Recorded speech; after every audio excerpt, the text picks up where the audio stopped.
What's going on, everybody? Welcome to the Common Man Sports Show. I'm your host, Brandon. I'm here with Mike and Mikey. We're going to recap the divisional round, and we're just going to start right into it. Mikey, take it away. Talk about your Bills. Well, what do you want me to say about my Bills? I got a lot of shit. Well, I think we should touch on the funniest thing. Well, first of all, what do you think went wrong, and why did you guys lose?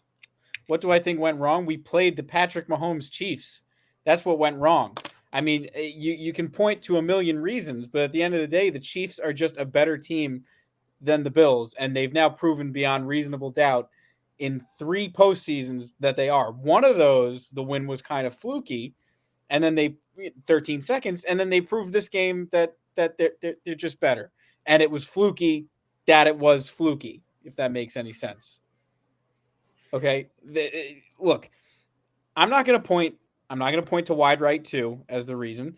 I'm not going to point to Allen's bad reads at the end as the reason. I'm not going to point to Stephon Diggs' drops, because at the end of the day, any of those happen, Mahomes gets back on the field, marches back down, and wins the game. The Bills need something more than their current roster. They need a new coach. They need a better offensive coordinator. They need a defensive coordinator. McDermott is holding that defense together, and he's okay, but he can't be coach and DC at the same time. I'm annoyed because I think their window is not closed. I don't think it is. I think they, as I said in the last podcast, and I wrote in the article, I think they proved they're still a good team with this roster. They're going to be a good team for at least maybe 2 more seasons with this roster, but they need something that's going to get them over the hump, and I don't know what it is.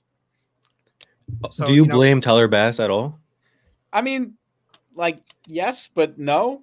Are you one of those that want him cut right away? No. That guy made a kick. That guy made an impossible kick last year. And it wasn't impossible. It was like 25 yards, but it was in driving snow. You couldn't even see the ball against the Dolphins that got the Bills into the playoffs. He's not a bad kicker. He missed 1 critical kick. And also, like I said, if he made it, you're giving Patrick Mahomes the ball back with 2 timeouts and like almost 2 minutes on the clock. So no. Bills couldn't stop a nosebleed. I mean, we'll touch on it because people are going to think you're wearing a DeMar jersey. But let's talk about the Make-A-Wish play. That's what we're going to call it here. They decide to give it to DeMar, who's 170 pounds, almost died last year on a play that he needed to be physical for. Yeah, that was I don't know if that was like part of McDermott's, like, we all know his speech that he had a couple of years ago. I don't know if it was something like that, but why the fuck do you give the ball to Damar Hamlin on a fake fucking punt when he does not want contact because he died last year? Because because if it succeeds, it's like the best story in NFL history ever, but it was also a really stupid fucking move that was not gonna get them anywhere. And to be honest with you, that's another reason I can't blame Bass, because the game should have been over right there. Yeah. And then the Bills got lucky with a touchback fumble in the end zone. And that linebacker read it on the Chiefs. I saw a comparison. They apparently did that a couple years ago against another team where the linebacker just followed the corner and immediately read that. It was like another 4th and 3 play a couple years ago. Was it that that game? Was it when it was Chiefs Browns? It's when like Sorensen. I'm not sure. I saw a TikTok the other day about it, but it was a few years ago. I mean, it's right. The Bills, for a lot of the part, they did seem like they were keeping it close. But also, you're paying Von Miller $16 million to have 5 total tackles in 14 games this year. Gabe Davis has more tackles. I'm going to say something really Von Miller has had more success off the field in his personal life with the law than he has had on the field this year. That's true. Like, that's true. I don't know. I think you were right. You said it in our chat before. He's like mentally checked out. Like, I don't think he's been that impact player that he once was, when the Rams got him for that Super Bowl run since he signed with the Bills. I mean, 5 tackles in 14 games. I don't give a crap that he's coming back from that ACL tear. That's still 5 tackles in 14 games. And this is one of the greatest defensive players of all time. Exactly. So it's absurd. But I don't know. At the end of the day, as I said, I just don't think the Bills are a good team. I just think Allen is a good quarterback, and he makes things happen. Sometimes he forces things to happen, and that's his interception rate. That's why it's so high. But I mean, who on the team really stands out? You have people putting up good stats like Cook and Shakir. I'm not saying these guys aren't going to develop, but I think it's mostly Allen. I think he carries the team to better results than they would without him. I mean, Diggs, yes, Diggs is a great player, but he was basically a ghost in that game and in the back half of the season. So I just think it's Josh Allen and a college team. And MVP level Josh Allen, right? Yeah, MVP. Well, I was going to save that for later, but I'll save that for later. Come back to that. The reports coming out today is Diggs is not going to request a trade. He wants to stay. So you're going to have Diggs. Hopefully something comes out in the offseason that, he was playing through an injury, but who the hell knows? I think at the end of the day, it seems like the Bills care more about beating the Chiefs in the regular season than they do they had it all set up. They're at home. I mean, some of the Bills players are like, oh, you're coming to frigid conditions. They played in colder against Miami. They had everything in their favor, and they still couldn't do it. Like, it comes back to when the Hardman fumble or the times that they had the Chiefs. They only forced 2 punts. Like, you have to capitalize. And I don't know if Josh Allen wanted to become the hero like he did. Because I think if Diggs takes that drag route and stays in bounds, you can probably knock off another 40 seconds, make them use their timeouts. Yeah, but then again, Diggs had just dropped a perfect pass, so I understand why he wasn't going for Diggs there. He didn't even look at him. That's the issue. Well, that's an Allen read, and he does that from time to time. He pulled a Daniel Jones. Look at the one read and don't do anything else. But I think you're right. It's Josh Allen carrying that team. If you take Allen off that team, they're not nearly as good as they are. Allen is a generational quarterback. And I do think the bigger issue is Sean McDermott's he was a good defensive coordinator when he was with, but let's think about who he had when he was in Carolina. Luke Kuechly, probably the 2010s generation, or you could say what Ray Lewis was to when we were all growing up in the early 2000s. Luke Kuechly was, that decade's, linebacker, destructive middle linebacker. He had Josh Norman, who had a one-year wonder. Charles Johnson. They had so many people. But go ahead.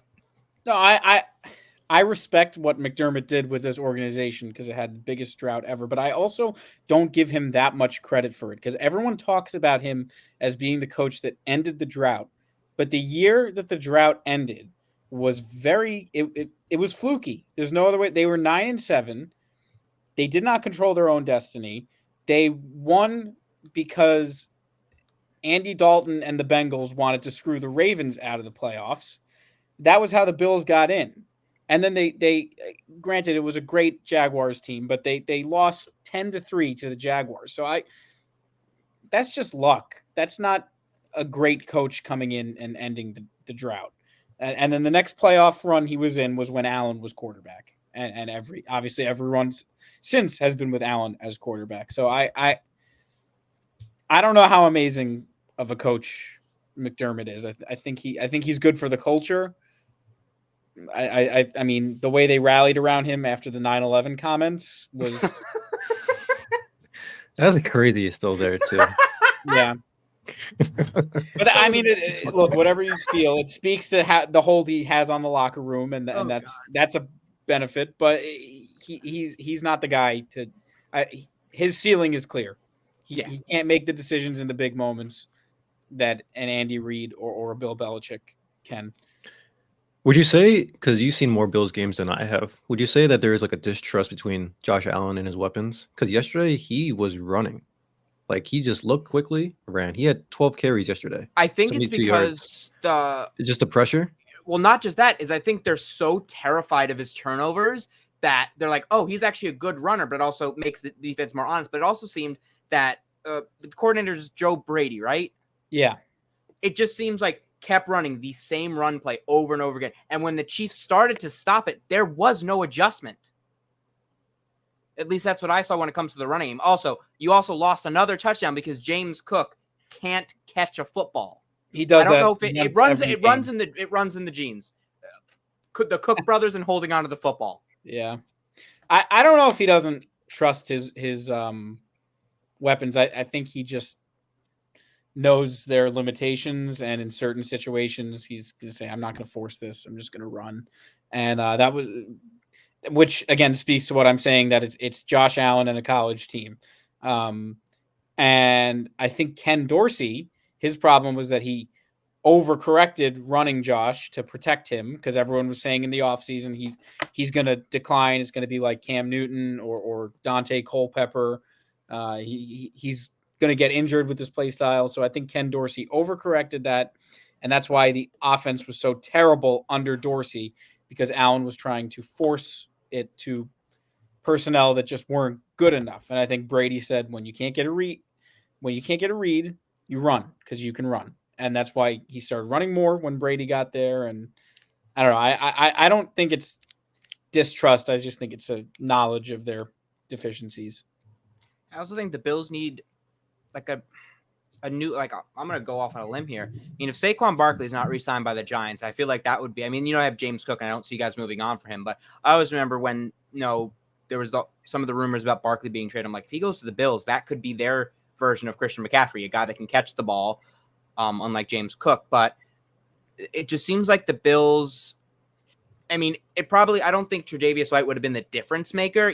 Not having Tre'Davious White and having only 3 dressing linebackers hurts. But at the end of the day, you have a generational pass rusher who's a ghost, and not being I don't think you guys pressured Mahomes or even sacked him once. No, we didn't. We recorded one sack, but he was running, so that's not really a sack. Yeah, you got it, and that's kind of goes into this next topic, is that while the Bills, I think the Bills next year, they could be a wild card team. The AFC East is going to be interesting because you have the Jets with probably a healed Aaron Rodgers, though we have seen quarterbacks coming back from that Achilles injury. The mobility is going to be put to test, and also Rodgers will not survive an entire year behind that offensive line. Mm-hmm. So it'll be very interesting, but I don't think it's going to be as easy as a road to that division as it was, let's say, this year, because you can always count on the Dolphins collapsing. As Frank Fleming says, he usually says for the Mets, the June swoon, but for the Dolphins, it's always December. Well, I don't even think the Dolphins are going to make it as far next year. Tua's not a good quarterback. He's not, and they got figured out at the end of the season. So Tyreek Hill can't beat press. I think I slightly favor the Bills to win the AFC East again, just because of that reliability factor of Rodgers. But I think Dolphins get figured out and don't make it nearly as far. Bills and Jets battle it out for the division before one of them just pulls ahead. Yeah, it's definitely going to be an interesting year next year. But let's go to the next topic. On the topic of defense, I've said this to a lot of my friends. While they're going to give the Chiefs a chance because it's Patrick Mahomes, this Ravens defense is, I think, the 2020s it's like the 2015 Broncos in terms of like how much it'll suffocate you. I'm not saying it's better than that defense, because that defense was one of the better units we've seen in the last 50 years. I believe as of now, the Ravens are allowing a little bit under 16 points a game. I mean, ever since they got Roquan Smith, they've been the best defense in football. That guy, a lot of people say he has mental illness because of how he acts when he's mic'd up. Honestly, it seems like that's a Ravens thing. You need to have your middle linebacker a little bit crazy. But that team's, you have Roquan Smith, Patrick Queen. That's, I think, the best linebacker tandem in football. Marlon Humphrey will be back. You have Jadeveon Clowney, who I would not be surprised if he concusses Mahomes, because he has a tendency of concussing quarterbacks in the playoffs. But, that defense, it's on a new defensive coordinator as well, I believe. Yeah. So, and they gave up, I believe it was 186 rushing yards to the Bills. The Ravens are going to rush for over 250 yards. Like, if there's a bet and Mike's a betting man, if it's like, let's say at 200, bet over, because, Josh Allen exposed some of the holes, when they play zone, and the Ravens are most likely getting Mark Andrews back this week, which is crazy to think about. So I'll ask you, Mike, do you think the game's going to be let's say, do you think it's going to be like the Texans game where it was like 30 plus to a 20-point difference, or do you think it's going to come down to that last score? It should be like the Texans game, but I hate to be like the conspiracy theorist on this podcast, but I'm just a believer in that thing where the NFL's rigged. Taylor's going to be there, so the Chiefs are going to get some leeway with the referees. But it should be like that. You said the rushing. Lamar, who did they play? They played the Texans. He was running all over them. He was crazy to watch. Yeah, it should be an easy Ravens win. Obviously, my bracket didn't say so, but they should win. And if anything, the other game is more interesting to me. Yeah, no, I But think we'll get that to that later. That Ravens team, like, it's insane that, kind of reminds me, we've all seen we'll actually touch on that in a bit, the RG3 Jay Gruden shit on Twitter, which is just hilarious. But, Lamar's not, he rushed, I think, a career low in rushing yards, still led the league in rushing for a quarterback, but he's protecting himself more. And he's showing that, hey, I can sit back, because a lot of people forget in his MVP season, he led the league in passing touchdowns as well. You give Lamar time and he can create time. He's doing this with Odell Beckham, Nelson, I can't catch Aguilar, Zay Flowers, who's turning out to be one of the better wide receivers in this draft class, and Rashad Bateman. Like, there's really no holes in this team. So I truly do not. Of course, it's Patrick Mahomes' Chiefs, but also you forget Travis Kelce is going to be covered by a 6'4" safety in Kyle Hamilton. And we have Notre Dame, baby. The mentally ill Roquan Smith. Ravens fans has said breathe in a Kansas City Chiefs direction, and it's a holding call. So and it's a ref that, at least that guy, I forgot the ref's name, Allen or something. At least he's not the one that didn't think the guy reported. At least he didn't get any playoff games. But it's going to be interesting. I think it's going to be louder in Baltimore. No disrespect to the Buffalo fans. But I do think it's going to be louder in Baltimore. Not disrespect them. They were dicks. They didn't throw dildos on the field. They heckled Gabe Davis, who wasn't even playing. They sent death threats to Tyler Bass. Yeah, that's fucked up. But they shoveled. All right. They all right. But they actually did donate something to Tyler Bass, I saw. I hope so. charity. Jesus Christ. That man deleted all his social media. I know. It happens every year. It sucks. It's always one guy in the playoffs. It's just I'm sorry, I cut in. Go on. No, you're fine. And as you said, it wasn't really Bass's fault. They should have fucking scored a touchdown. If they scored a touchdown, it would have forced Mahomes to go down the field and score a touchdown. Like, they had the power. Sorry to go back, but they had the power in their hands. It just seemed like right when they got to the red zone, they became conservative. And that's the complete opposite of the Baltimore Ravens. When they get into the red zone, they're scoring. Like, you have to worry about three things, pretty much. Lamar keeping the ball, Gus Edwards, who's a 1 yard line merchant, and if you're gonna have Isaiah Likely and Mark Andrews, I don't know who the Chiefs have to stop this. You have L'Jarius Sneed, who's he gonna cover? Zay Flowers, Odell Beckham could turn back the clock. Love to see that. But this is this is gonna be the defining game for Lamar. Last week was great. They beat CJ Stroud. They started off slow, but that's what you expect. But they cannot come out slow like they did against the Texans. If they come out slow and give Mahomes any cushion, game over. But I do think the difference maker in that game is, we're going to get to see Roquan Smith and Isaiah Pacheco. It's like when an immovable object, whatever that saying is, like, meets unstoppable force. Exactly. It's going to be like that when they collide. It's going to be like that scene from The Dark Knight Rises when Hines Ward's returning that kickoff. And like the field collapses behind him. But you know what's funny to think of? Because I was thinking about this with the Chiefs game that was going on the other day. When the Bills were the first drive, they were driving down the field. I was enjoying that right away. But when it came to the red zone, the Chiefs forced them in a 3-and-out. They had to kick a field goal. And right there I thought, because I have PTSD from that Patriots dynasty, that you always had to be, I'm not saying they should have went on 4th down or whatever. But if you don't score all the points you can get in the red zone, don't get that touchdown when you're close, they're going to make you pay later. And I was thinking the Chiefs are like that dynasty, but now you see them against the Ravens. Now the Chiefs are going to be the ones who play aggressive against the Ravens. So a lot of threats on that Ravens team. Again, it should be a high score like that Texans game, but who knows? I favor the Ravens, but it goes without saying you can't count the Chiefs No, out. never I mean, can. Never. it's never true doubt that these Chiefs, they're playing with house money. No one expects them to win. And I don't think we've ever seen them truly in that scenario. Like, I know Buffalo was a betting favorite heading into Sunday, but everyone kind of knew in their back of their mind that the Chiefs were going to win. I think this is the first time they've been true underdogs, and they should be feared for that. And also, it's important to remember that the Chiefs looked worse than the Ravens, but they also had a first place schedule this year, and the Ravens had a second place schedule. So, I mean, that obviously any given Sunday, but on paper, the Ravens had an easier path to the 1 seed than the Chiefs did. So, I mean, it's gonna be a good game. I mean, I think because the bigger thing is San Francisco did not look good against true. the Packers. Like, I mean, if Jordan Love didn't go full Brett Favre without the money laundering scandal, like I keep rewatching that play. The one thing you do not roll out to your right, throw across your body in the middle of the field. No one was open. Throw that ball away. And I truly believe if he doesn't do that, he goes down the field and scores a touchdown. Like, At least a field goal too. That's what. actually, we don't know about that. Carlson, you have to pray. Who knows? LaFleur says he prays before he kicks the I ball. forgot about that guy. And then he tries to backtrack, but I'm 100% positive that he does that but I mean, Purdy looked good, not great. He did win without Debo, which was good.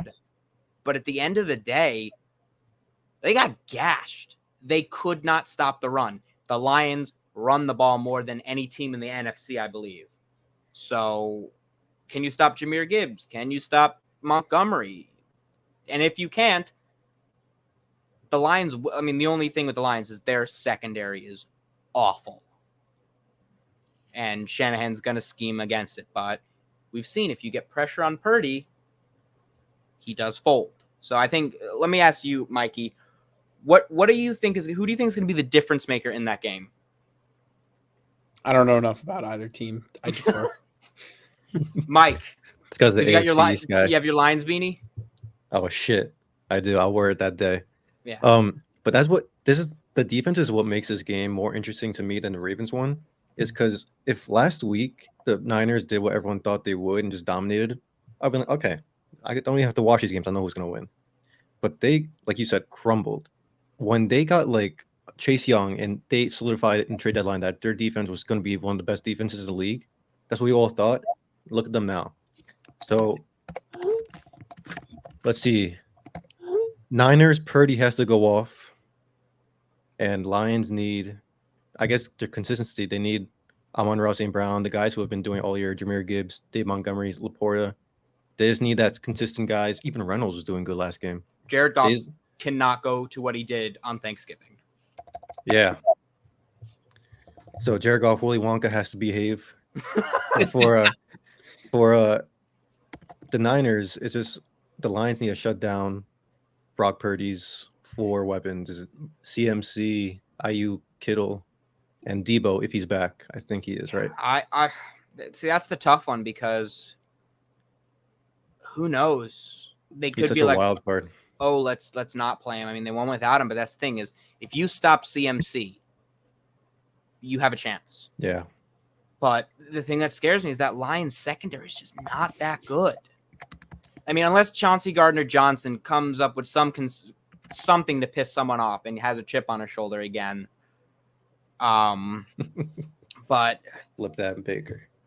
Yeah, that was funny. But who knows? I mean, I think that as you said, this is probably the most important game or the best game of the playoffs so far because you truly don't know who's winning. Now, I will say this: if it's Lions Ravens, blowout. They played each other this year. It was 38-6. Yeah, Lamar had like 4 touchdowns. Whoever, if the Lions win, whoever comes out of the AFC is winning the Super Bowl because the Lions cannot stop a fucking nosebleed. That would suck. Come on, man. Give the Lions one. I want to give the Lions credit, but they have no one in their secondary, and to put them up against a competent coach. Oh, but against the Chiefs or the Ravens, they both have rings this century. Lions have no rings ever. I mean, come on, give Barry them. Sanders in gritty. A uniform. Yeah. I'd rather have Eminem win over Taylor Swift. Yeah. Exactly. Then he'll write a song about it. It'll be People want they're calling if it's Detroit Ravens, the Fentanyl Bowl. Oh God. What, the crackhead's gonna come out? Yeah, it's gonna be Detroit, the two crackheads. You guys see that Ravens fan that people are saying MLK's back? They did a full fucking story on him. I saw. You see his wife? He's got the white wife. It's like MLK. He's living through MLK. So people are like, it's gonna be Taylor Swift versus MLK because some Swifties, they were getting racist on Twitter. Yeah, and how can you root for Taylor Swift in that situation? You gonna turn your back on MLK? Exactly. Like if you're not rooting against, especially the Super Bowl will be played in February. You can't root against them. That's Black History Month. Wow. No, I will say this. Like, my mom and I played a drinking game during the Chiefs game. We had to stop, though. Every time they showed Taylor, you have to take a shot. If it's the fucking Super Bowl, we're going to have Tony Romo, because it's sadly CBS, choking on Mahomes. He probably won't choke on Lamar because he seems to only like Mahomes, Burrow, Allen, who knows. He likes Burrow, too? I didn't even know that. Honestly, it seems like any white prototype quarterback that can escape out of the pocket and doesn't break their back when they get tackled like him. There's some conspiracies about, him not liking that Dak Prescott took his job, but we won't go into that. I mean, I would prefer if it was Joe Buck because everyone used to hate on Joe Buck as a kid. My hate started during the Cardinals World Series, but I then found out like years ago that he had a fucked up throat because of hair injections.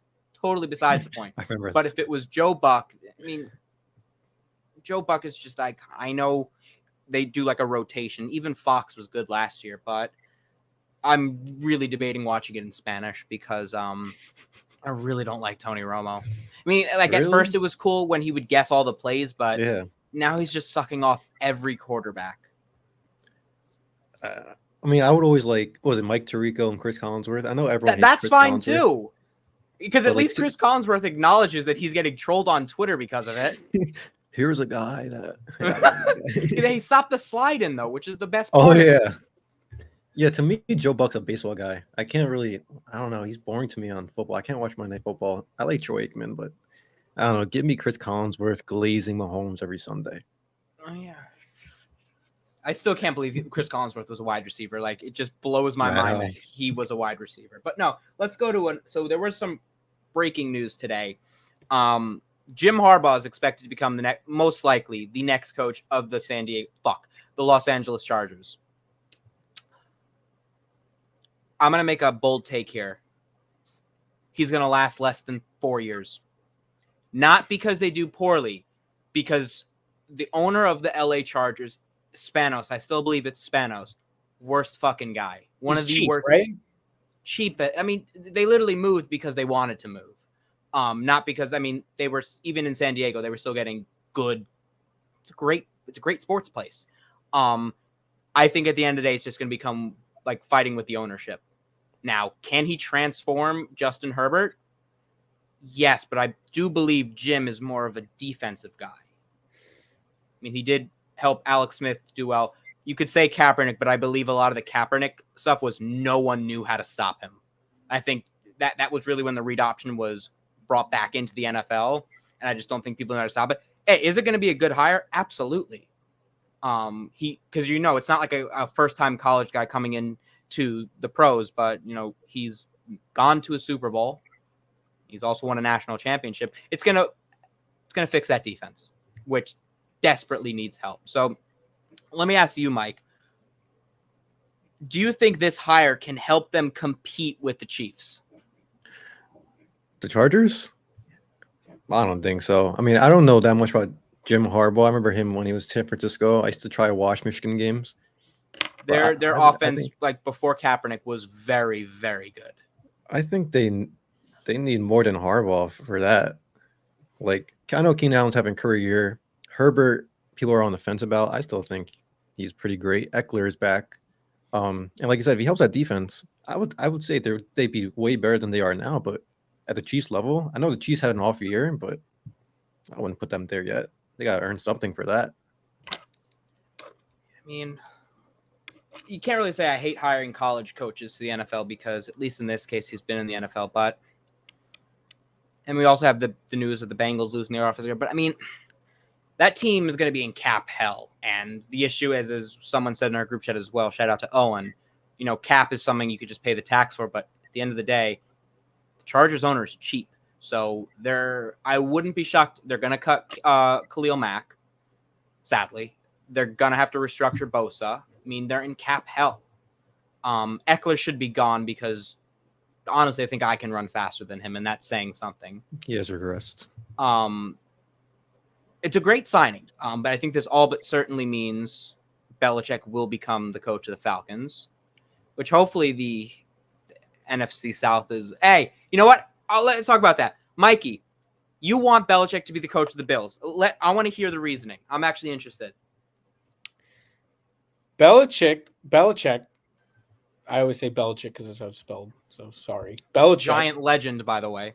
Giant legend Belichick, who got you 2 rings. Actually got you 4 rings. Thank you. He's the greatest coach ever.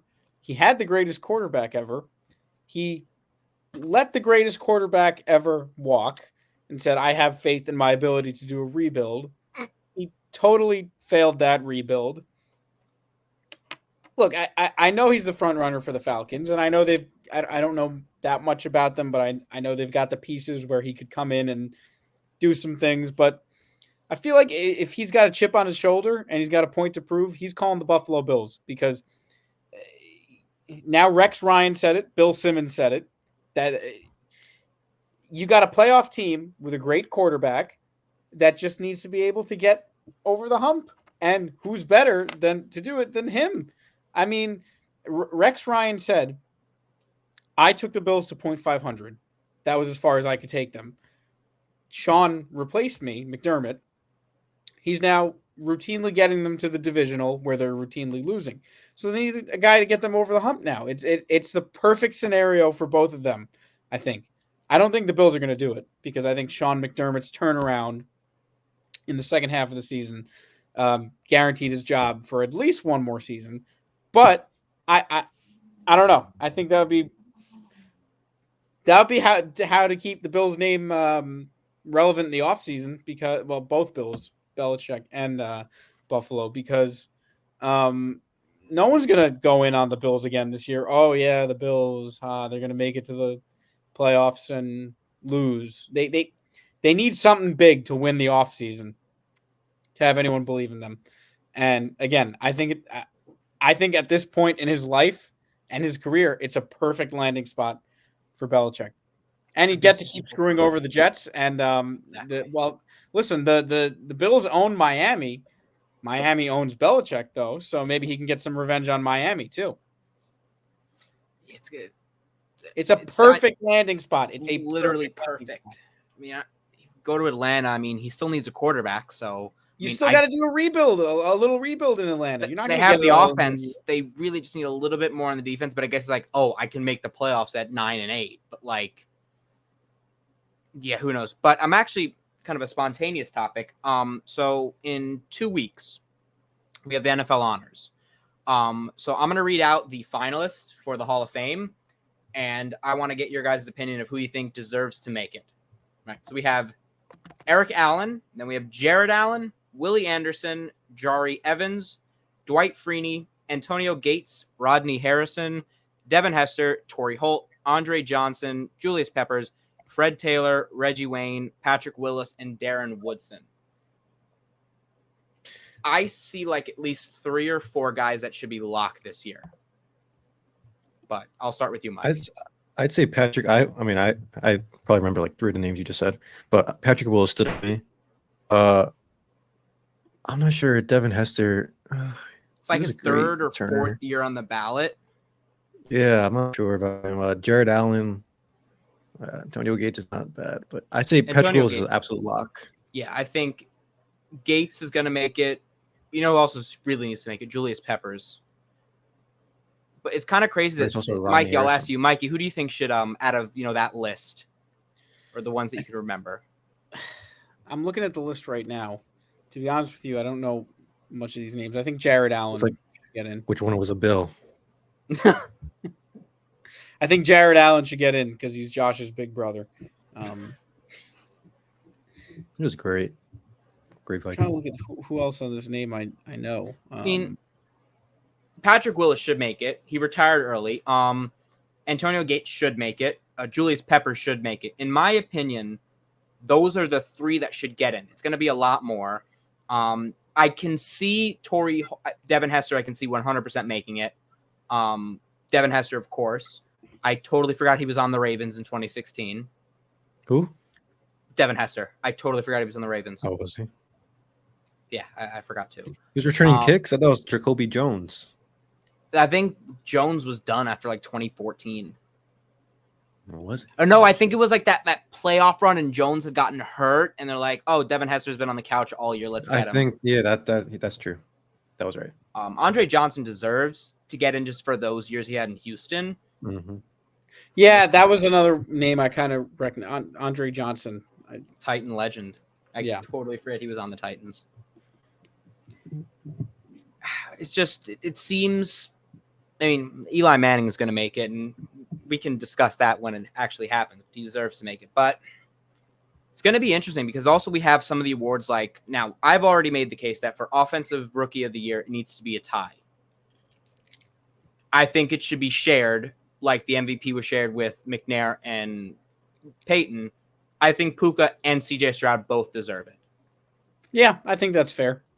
But I believe Stroud's still going to get it. I don't think he get the nudge. So Stroud has the story on his side. Yeah, everyone's like, oh, his dad is in prison, reform the prison system. Have you guys seen the crimes his dad committed? What? Oh, it's like kidnapping, armed burglary, some crazy shit. So he talks about, I should bring it up. Pretty sure Puka has a story with his dad, right? Doesn't he cry before something? Carjacking, kidnapping, robbery, sexual battery, and evading an officer with reckless driving. Oh, he got the Triple Crown. There you go. Yeah, he was sentenced to 38 years in prison. And there are people that are arguing that he should be released free because he's innocent. Yeah, if CJ wasn't that good of a quarterback, we'd probably say, keep him in. Of which one is he innocent? He's innocent of all of them? That's what people are saying. But no, I think fucking charges. If he was Bryce Young on the Panthers, he'd be facing more charges. Speaking of that, if Diggs gets traded, even though he's not, Bryce Young, he's going to the Panthers. Imagine the big fuck you. Like, hey, you want to get off the Bills? We're sending you to the Panthers. That would be pretty awesome. We can preview just now. What are your guys' pick for the Super Bowl? I'll start with you, Mike. Like, obviously, logically, it's going to be Ravens. There's just no stopping either side of the football to them. My heart wants the Lions so bad. Dan Campbell is just the embodiment of what you want in a sports coach, not just football. And Giants legend, by the way. Was he a Giant? Yeah, before Jeremy Shockey. Oh, shit. He left at the wrong time. But, yeah, I just love his idea of biting off kneecaps. And like Mikey said before, the Lions have never won. They, to me, are America's team because they play every Thanksgiving. They're just so vintage to me. But, yeah, I got to say Ravens, though. And then what about Ravens and 49ers, I assume? Yeah. What about you, Mikey?